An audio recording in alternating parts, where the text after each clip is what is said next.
Hey everybody, my name is Mrs. Romanelli. I'll be your Spanish teacher for this 5th rotation. I wanted to welcome you to class and tell you what you can expect and what are some of our goals for the next 7 weeks. We have 2 overarching goals. The first one is to be able to listen, read, speak, and write in Spanish at some point every single week. And our second goal is to reach the novice low level of proficiency in Spanish. And I'm going to tell you what that means right now. So proficiency means how well you're able to communicate in the language, both speaking and writing as well as listening and reading.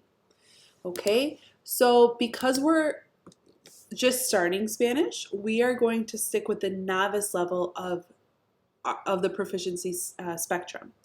So if I were to ask you to describe the object, you will be able to use the most basic words to describe what you see here. So for example, an English learner might say something like, the ball is orange, I like the ball, do you like the ball? An intermediate learner might say something like, the ball is orange and filled with air. It is a basketball. I like the ball because I love to play basketball. Do you like to play basketball? And an advanced learner might say something like, the ball is orange and has black stripes. The brand is Spalding and was made in 2018.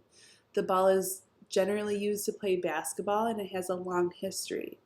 So as you can see, as you go up from novice to intermediate and then intermediate to advanced, you can say more things at the advanced level. You can speak in the past tense, so on and so forth. Okay, so just so you guys know, we are going to stick with the novice, the most basic proficiency level. And that's not to say that if you can, sometimes be in the intermediate, that's great, okay? But our goal is to just stick with the novice level. What are we going to learn? We're going to first learn how to introduce ourselves, our name, our age, where we're from and where we live. We'll be able to describe our likes and dislikes. We'll be able to spell our names. We'll be able to count the numbers 1 through 31. We'll be able to say the date in Spanish, and we'll be able to say what season it is and what the weather is like. On the left-hand side, you can see what your proficiency goals are. You can identify memorized or familiar words, especially when they're supported by gestures or visuals. You can provide information by answering a few simple questions. You can introduce yourself, express your likes and dislikes, and name very familiar people and objects. What are some expectations? What can you expect of me? On Monday morning each week, I will provide to you the week's layout of the class, both lessons and the practice activities. Each week you'll have 2 lessons to watch or to read, and you'll have 2 to 3 activities to practice that lesson. Some of those activities will be just practice, some of them will be graded. If you send me an email, I promise I will respond within 24 hours.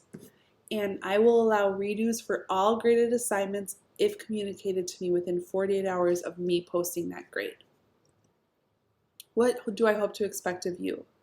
I hope you log in from Monday through Friday. I hope you complete each lesson and activity, and make sure that you're watching the lessons before doing the activities.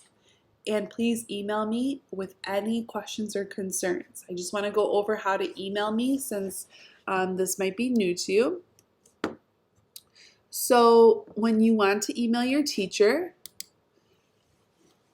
make sure you're in some type of Google app, okay? So you might be in Classroom or Drive or wherever.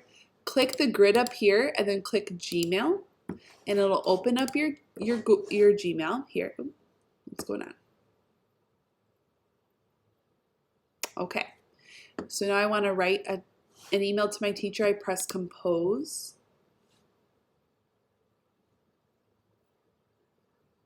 So it's going very slowly. Okay, and now a new window pops up with new message. So I'm going to put my teacher's name, Jessica Romanelli. Okay, or you can just start typing in my email and it should pop up that way too.